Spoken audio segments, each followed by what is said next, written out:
this was a massive event for our city. Everybody got good press. Everybody was really happy. It was a great feel-good story. And it all started with my daughter at the time, 8 years old, saying, I feel like my tree deserves a bigger party. Hi, everyone. Today we are stepping into the world of kid-powered innovation with someone who has turned kitchen table brainstorming into a national movement. Leah Ellis is the founder of the Society of Child Entrepreneurs, a hands-on learning community where children aren't just shaping up businesses, they're launching them, leading them, and learning all about the financial and leadership skills that are usually reserved for adults. Now, Leah is transforming how we think about youth empowerment, creativity, and intergenerational leadership. And I'm so excited for this conversation because when we first met, we just agreed on so many things. So thank you so much for joining us. Thank you for having me. I love this topic. I love youth empowerment, intergenerational diversity and leadership. It just is one of my favorite things to talk about and dive into.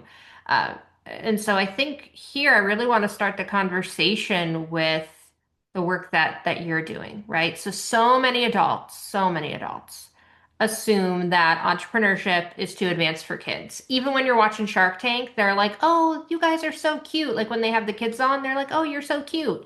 And it's like, well, they're very smart too. So from your experience with all the work that you do, let's talk about how people consistently underestimate children as leaders and innovators. What do we do when people do that? Why do they do it?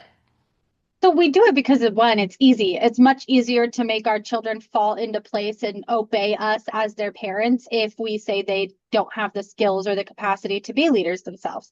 Because it's way easier for me to say, you're 7, you must be a follower until you're at least Mhm, this tall, because then I don't have to try and justify my parenting decisions. mhm, You're 7, I'm big, you do what I say. mhm. But when we actually stop and sit back and listen to the kids, they're hilarious, they're brilliant, and they have wonderful ideas that I really love to get to hear. And I have 87,000 stories about things that kids have said to me that blow me out of the water and make me think, wow, what would happen if we gave this kid a stage? But one of my favorites is one about my kid, because I really love my kids. And she's a Girl Scout, and her Girl Scout troop had voted to plant a tree at our local park on Earth Day. That's a pretty big deal. We're planting a tree at the park on Earth Day. So she's in the backseat of the car and she's like, "Hey, Mom." And I'm like, "What?" And she's like, "I don't think we're celebrating our tree enough. I need you to call the Chamber of Commerce and see if they'll do a ribbon cutting." And I'm like, "For the tree in the park?" And she's like, "Yeah, can you call them for me?" Why I'm like, not? "Yeah, I'll call them." So I call the chamber, fully expecting them to be like, "You're crazy." But instead, she says, "Yes, and I think we should do like a groundbreaking with the golden shovels, because that's usually what you would do if you're like planting something." Right. Okay, so I go back to my daughter and I tell them, "Okay, you've got a groundbreaking with golden shovels and a ribbon cutting. What are you going to do now?" And she's like, "That's amazing. I should probably say a few words." Okay, what are you going to say? "Well, maybe I'll just read a picture book. That seems good." So we go to the library and we check out every book they have on planting trees. They're like children's kitchen picture books. And she hated all of them. None of them were good enough for her ribbon cutting, groundbreaking, planting a tree ceremony that was supposed to just be this little Girl Scout event. So she suckered me into writing a poem for her. So I wrote a full 13 stanza poem about planting a tree for her, paid $500 for an artist to create custom watercolors for this so that the other Girl Scouts had watercolor paintings to hold up while she was reading her poem. The local city council came, the local newspaper came, Oh my all God. of this to plant a tree that, I kid you not, was 2.5 feet tall. Like, this was a massive event for our city. Everybody got good press. Everybody was really happy. It was a great feel-good story. And it all started with my daughter at the time, 8 years old, saying, "I feel like my tree deserves a bigger party." I Then it love ended that. on the front page of the newspaper, but it was front page below the fold. And so now her life mission is to get above the fold. Oh my God. I love this so much. Oh, they're brilliant. All of these kids are just as wild and passionate as my daughter is. And can I just ask, when she said to you about this, like would you thought like, were you like, am I really gonna call? Like, am I really gonna do this? I kind of figured like I'm gonna call, they're gonna say no, and they'll be the bad guy, not me. Right, Like I didn't think they would go along with it, but I figured if I at least made the phone call, then I wouldn't be the bad guy. right. And then look at this. And then look at Right. this. Right. Now we have newspaper, like we literally framed the newspaper clippings with pieces of the ribbon. So every girl in our troop got a little like 3-inch piece of the ribbon to keep forever. Exactly. Yeah. Exactly. And that in itself, I feel like is so much entrepreneurial thinking. Like there's a risk in that. It's the confidence. It's the ability to like say, hey, can we do this? Right? And that creativity and decision making. So for those that maybe are still on the fence about this or even entrepreneurship for kids, why do you think it's so powerful for kids to build this confidence at a young age? Because entrepreneurship gives them the leverage to learn so many skills that they're going to need for their entire life. And Mhm. if in a way that they actually care, because we know that teaching children is really like sometimes pulling teeth because they don't care and they don't understand how it applies to their lives. But if I go to them and I say, listen, you get to start a business. This is how you do it. This is the steps you need to take. Oh, and by the way, you get to keep the money you earn. Well, Mm. I just completely got their buy-in because they get money. And in the back, while they're earning money, I'm teaching them emotional regulation, conflict resolution, communication. I'm reinforcing their math skills. I'm reinforcing their English skills, teaching them creativity. All of this that is going to be skills that they'll need in a boardroom, in a classroom, and a 9 to 5, wherever they go as adults. And it's in a way that they actually care about it. Mm. Mm. It's real world Yeah. learning. It really is. And that is really center, I think, to this whole thing about building a nonprofit where kids and youth are at the center. One of the things you and I really, I think, bonded over was the fact that having young people in a board of director role is important. And you've created that, right? And you have so many young people that are actually holding decision-making roles. Right. Tell me all about this. So I started the organization and we had a president of our board of directors and then she moved away. And so we had a vacancy in our board of directors. And so I was trying desperately to find a new president of our board.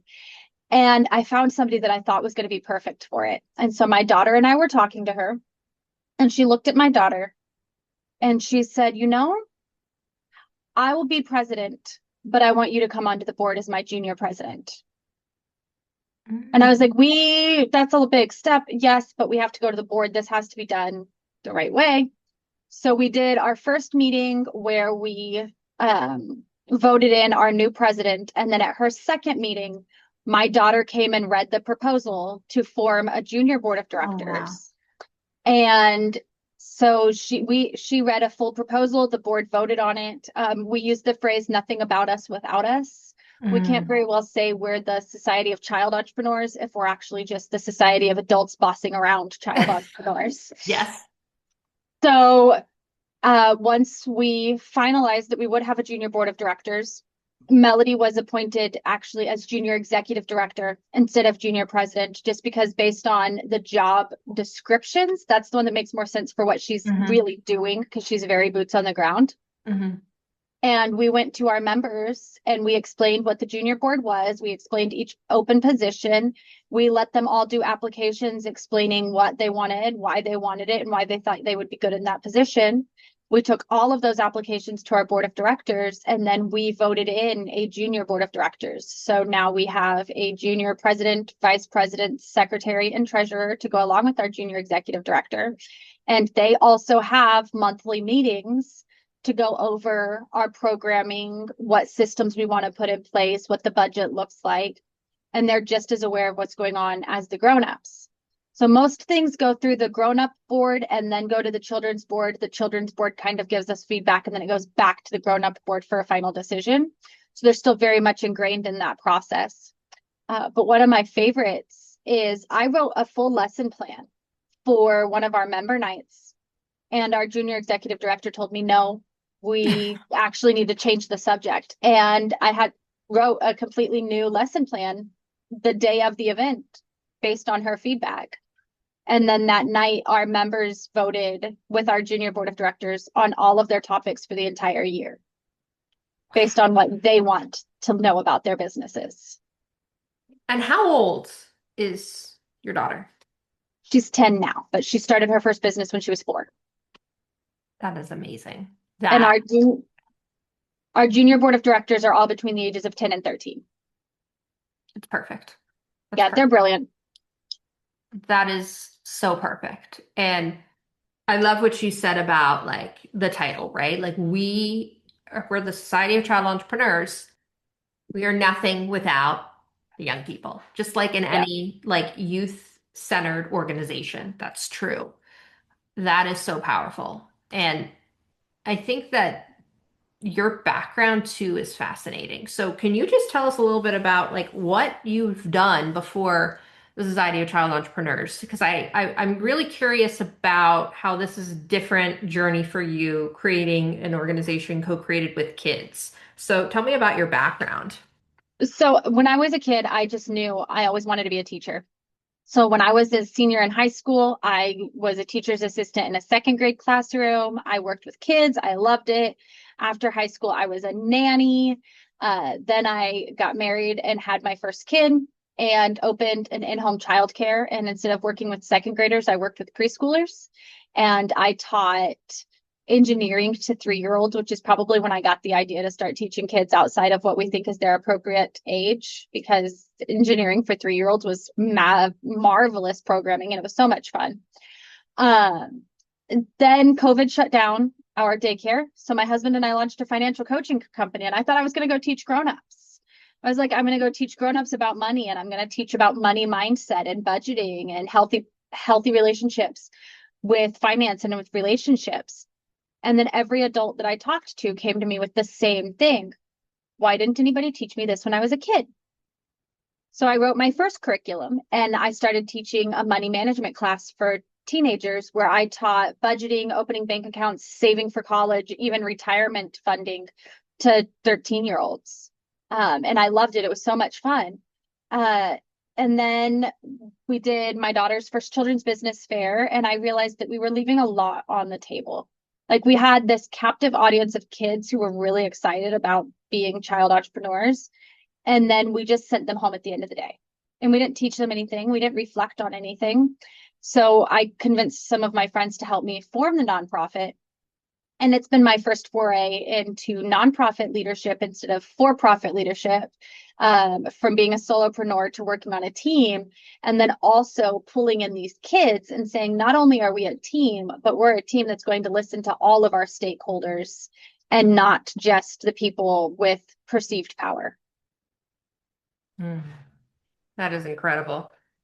When you said I was just talking with a financial advisor or wealth advisor, and she said something very similar. It's like, why don't we learn these things when we're young? Yep. Like, it would be the perfect time. And we teach so many other things that are so important. These are real world skills. And I think it comes down to the fact that the school districts all expect that the parents are going to be teaching it, and the parents all expect that the schools are going to be teaching Mm, it. And no parent wants to open up their checkbook and explain to their kid where all the money is going. right. And so then the kids just aren't getting it anywhere. So what we're doing is we're saying, okay, fine, let's give the kids a financial education by letting them start. Like, don't show them your pocketbook. Let's show them how to earn their money, how to spend, save, and give their own money. Now they've got skin in the game. They care about financial wellness because they want their money now. Mm, mm. And you talk a lot about the curriculum that you're developing in books, and there's a big gap in education that you're filling, right? So can you talk to us more about What is this curriculum that you're looking like? What does the future of child entrepreneurship look like? Tell us about some of the work you're doing right now. So, as you mentioned, we have our book. It eventually will be a 36 book series that combines with the 36-week full school year curriculum. So, every week of the curriculum has a matching story. Right now, only the first book is published because the time and energy that goes into writing, editing, and illustrating a book is not fast. But the first book is out. It's called From Sparks to Stars, The Story of Astra and Zeke, and it's super cute. There's even some cameos of some of our members and my kids in the book that you can find them when you're flipping through the pages. But the curriculum covers entrepreneurship, leadership, and financial literacy. But it does that through some very specific guidelines. So we use Jumpstart Financial Literacy Curriculum, which is the state of Kansas's statewide standard, and many other states also use Jumpstart as their financial literacy curriculum. So it is a standards aligned financial literacy curriculum. But we also use EntreEd's entrepreneurship skills and align all of our curriculum with those necessary entrepreneurship skills, as well as the Search Institute's top 40 developmental assets of life skills that all humans need. And then we also include Kansas Leadership Center's leadership philosophy based on everybody can lead and adaptive leadership. So we're teaching adaptive leadership, financial literacy, social and emotional learning through Castle SEL programming, as well as these life skills and financial literacy. And all of our programs are written with at least one of those topics as its main focus, with all of the others still sprinkled in. And then also, because it's financial literacy and it's business, we're continuing to practice their math and their English skills while they're at it. Absolutely. This is incredible. This is absolutely incredible. And you're balancing teaching all of these aspects and making it imaginative and playful. And I can't help but notice your background, like that. What's behind you? Can you talk us through that for those listening? She has a beautiful thing behind her. Tell us about it. So this is Astra and Zeke. I'll see if I can pull it down. I think it's Velcro to the wall. So Astra and Zeke it was Velcro. Look at that, we're good. These are our mascots. So all of our books take place with Astra and Zeke as the main characters. Oh my gosh, I love They it. are 10 and 12-year-olds who met at a children's business fair and decided to start a business coaching business. Every one of the books is them helping a different client with a business problem. So, you're in business. There are things that come up and you're like, I need to talk to my business coach. What do I do? Well, Astra and Zeke are those business coaches that you call to ask for help. Oh, that is incredible. Yeah, And well, how did I you love come them. up with those names and the characters? Like, was that young people helped, or what was that process? So our logo is Artemis and Hermes because I love Greek mythology and my daughter and I really love to read Percy Jackson together. So I wanted something that was really special to us and I designed that. And then I was realizing as I was explaining Astra and Hermes or Artemis and Hermes over and over again and why I selected them. Because Artemis, among many things, is the matron of children, and Hermes is the patron of merchants. So together they watch over children merchants. But nobody was really getting that, and I needed something that was more relatable for the kids. Mm. So I sat down, and I'll be completely honest, I sat down with ChatGPT and I said, I need a mascot. And I know that I want them to be aligned with Artemis and Hermes, but I don't want it to feel out of touch. And so, it sent me like 87,000 things. And I was like, no, none of these are right. None of these are the right vibe. And so I went back and forth until I had just a description of their personalities. And Astra is inspired by Artemis. She loves to watch the stars. She's very, very precise. She's very precision driven, and she wants things to follow in order. And Zeke is a little bit like Hermes. He's playful. He's a little bit rambunctious. He's ADHD 101. He's fabulous. He's me as a boy. I love them. And I took just a description of their personalities and I sent it to a local artist. And I said, I'm so sorry. I have no artistic ability whatsoever, but I love these characters and I need you to give them faces. And so he sent me his original illustrations, and I was like, oh my God, you got what I was thinking when I gave you nothing to go off of. He did amazing. And so that's the first sketch of Astra and Zeke are the ones that are on this poster now. And then as we've developed the books, they've changed a little bit. They've taken a more structured form. They're a little bit more human, a little bit less posed. But they're my babies. And I put them on stickers and I put them on t-shirts and I put them in our books. And they're a great way for kids to relate because Astra's 10 and Zeke is 12. So they really are kids leading kids. Mm, that's the best type of model.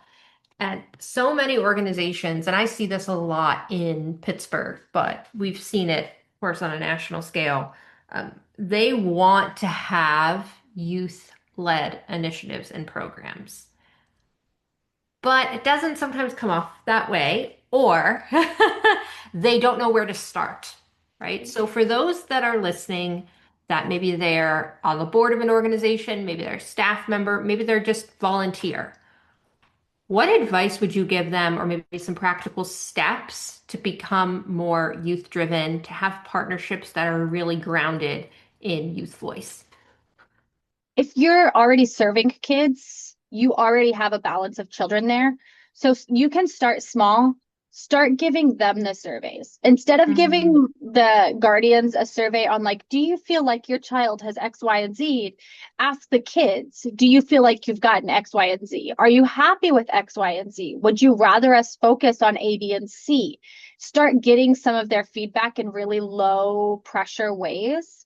And then as you see who stands out when you're doing those surveys, start inviting them to a board meeting, invite them to sit in on a curriculum design day and ask for their feedback. And then if it works for your organization to create something like a junior board of directors, then take that step, create that junior board and give them some true ownership over the organization. that's perfect. That's perfect. And that's really what it is, I believe. I mean, that is the intergenerational engagement at its finest. Transforming conversations, really ensuring that all generations, everyone a part of an organization has a voice that is heard. That's so Yeah. important. Now, for parents and caregivers that are listening, right? I mean, you have really created a home and a space that nurtures entrepreneurial thinking, right? And even from the start, you did this. So how can you do that at home, right? For parents that maybe want to start that at home, what can they do to engage their children? So one of them is really easy. When you're sitting at the dinner table, ask your kid what's one problem they encountered today and how they would solve it. Mm. Just ask them, what's a problem you encountered? How would you solve it? Or what's a problem you see regularly and what solutions do you have for it? And then don't ask them why. Start asking a lot of how, what would that look like? Ask Mm. them what they see instead of asking them why they see it that way. Because why can become a very aggressive question. Yes. Why do you feel that way? Well, I don't want to justify why I feel that. I feel that, and I want to show you how it could be better. So instead of being so pointed with those whys, start a lot more like, what would it look like? How would you do that? Who would it help? Those kinds of questions will really open them up to communicating. The second one, I'll do a little bit of a personal plug here. We Mhm. are launching the Sochi Circle, which is an online community nationwide for the Society of Child Entrepreneurs. And you and your kids can join our online community.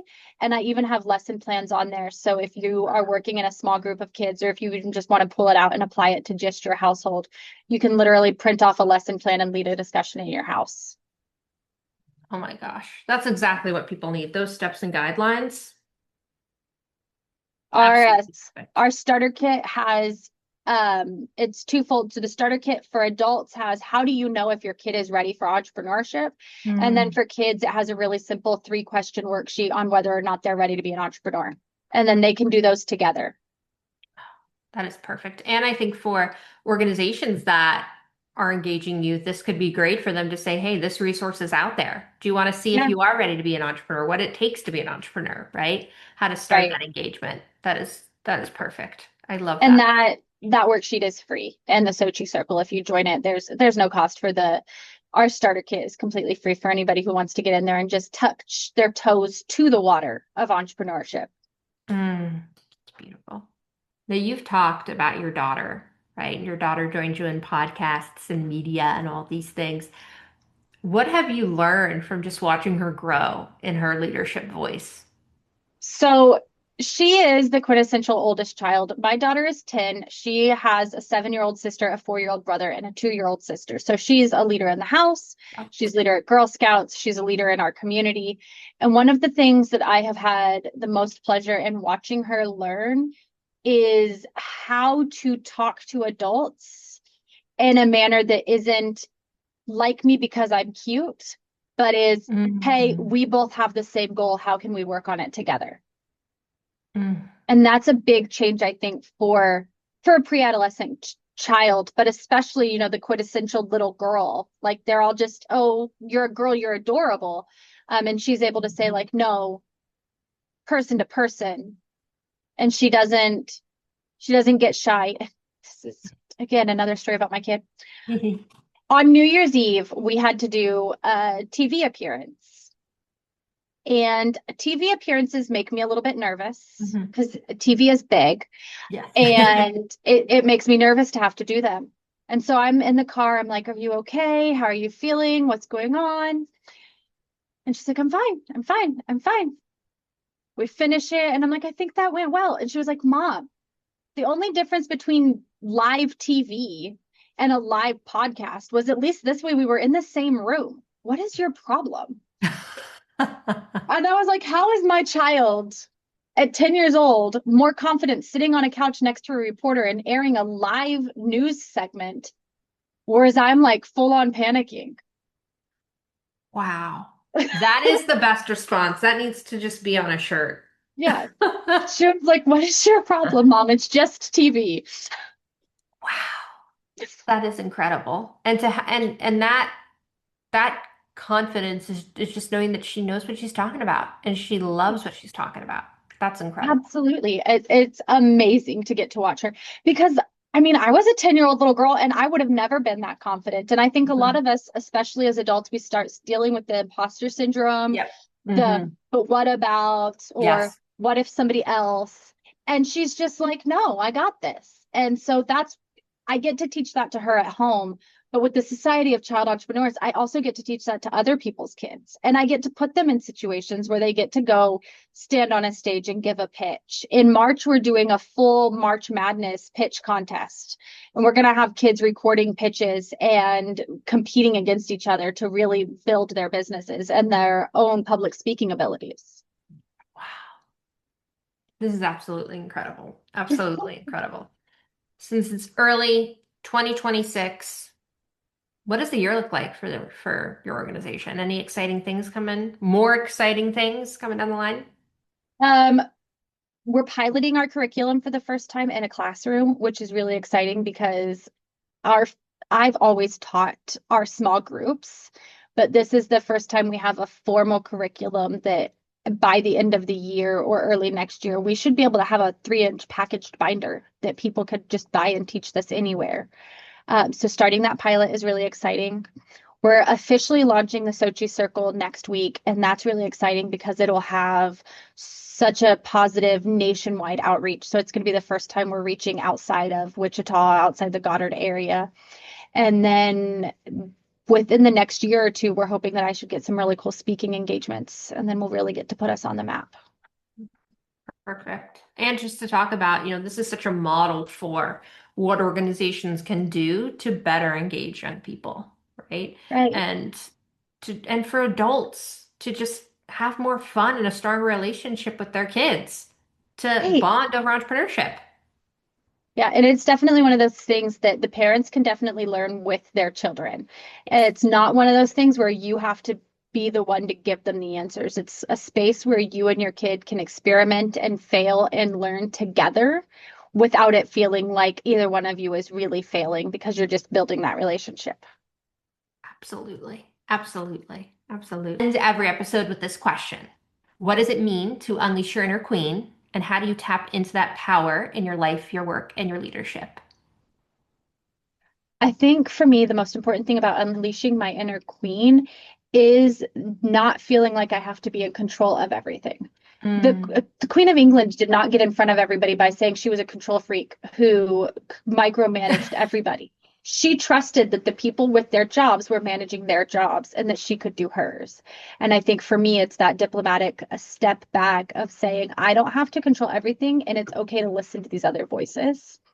And that mm. comes into all aspects of my life because I do ask a lot of questions and I do take a lot of feedback and I do a lot of talking to kids when I'm teaching them. All of our workshops are so flow with conversation that the kids are always giving me instantaneous feedback. We love it. I love that so much. And I think your daughter has already unleashed her inner queen. Oh, yes, she is a master. Yeah, I love it. she's got this. He's got this. He's got this. Thank you so much for all that you do to empower young people, to empower communities. I mean, it is really, really incredible. And I think your work is such an example of when children lead boldly, that's because adults are choosing to listen courageously and to engage them in ways that, they maybe didn't think of before. And you're really building a world where young people can discover their creativity and their confidence. And it's just really incredible. So thank you. You for your kind words and for supporting us, even just letting me be here and talking to more people about what we're doing. Every time I get to talk about this is encouraging more families and more people to listen to the kids. Oh, I love it. And we'll include all of the links, but for those listening to learn more, you can visit societyofchildrenentrepreneurs.org. You can follow Leah's work on social media. We'll include all of those links. And of course, don't forget to subscribe, share, and leave a review because every time you do, you're going to help another young leader step into their brilliance and unleash their inner queen. So thank you so much. It was a pleasure. Thank you.